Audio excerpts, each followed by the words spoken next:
Alright, 6.4 part 3 also talks about the arithmetic operations and properties of vectors.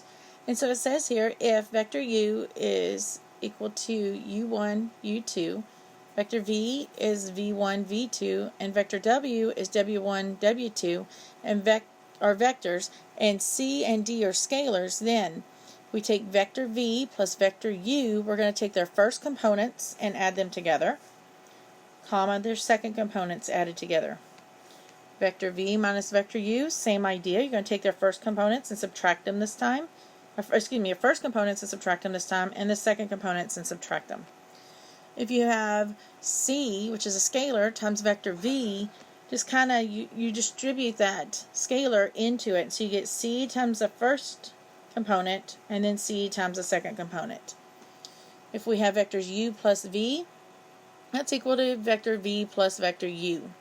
So the order doesn't matter, they're commutative. Alright, in the next column there, it says that if we have vector u plus v plus w, that's the same thing as u plus v plus w. Notice the grouping's different. This is the associative property. Okay, so we can group them differently. It's not going to matter. If you have c plus d times vector v, and you can just distribute that vector v into it, so it's equal to c times v plus d times v. If you have a scalar c times vectors v plus w, you can distribute that scalar into it, so I'd give you cv plus cw. And then if you have c times, in parentheses, d times v, that's the same thing as c times d in parentheses times v. Okay, so again, it's associative. You can change the grouping for multiplication. Alright, so let's look at example 2.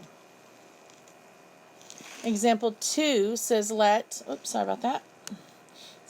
v have components 2, 3, and w has components of negative 4, 1. Find each expression. So let's start with a. So for a, we're looking for v plus w.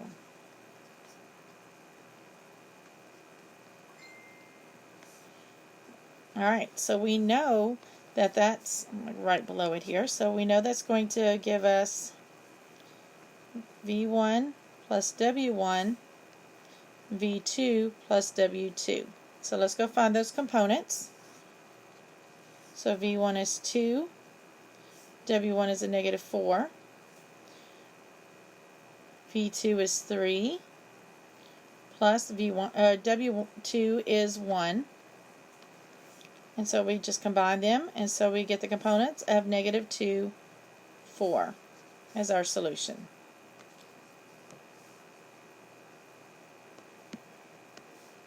B wants us to find negative 2 times vector v. So we're going to take negative 2 times vector v, which has the components 2, 3, and we just kind of distribute this. And so it gives us the components now of negative 4, negative 6.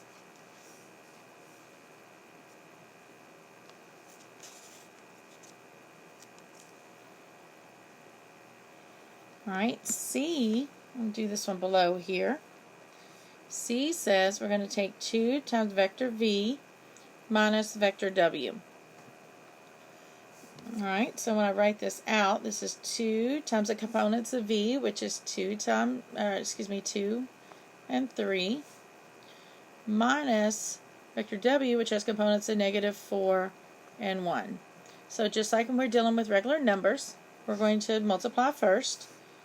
So this gives us 4, 6 minus negative 4, 1. And then when we're subtracting, remember you subtract the first components and you subtract the second components.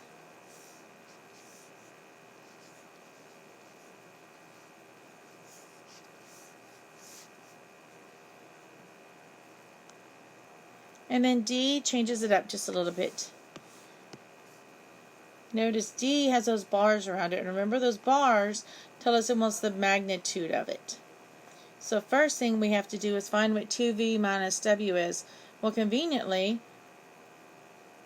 that shouldn't be an equal sign there. That should have been like a parenthesis, sorry. So conveniently, that happens to be what we found in C. So we know that 2v minus w is going to be the components of 8 and 5. Now remember, when you're using the magnitude, when you're looking for the magnitude, that's where you use that Pythagorean theorem. So you're going to take your first, it's a square root of the first component squared plus the second component squared. And so we're going to work this out. So 8 squared is 64, 5 squared is 25. Add them together, and we get the square root of 89. And so there is our magnitude.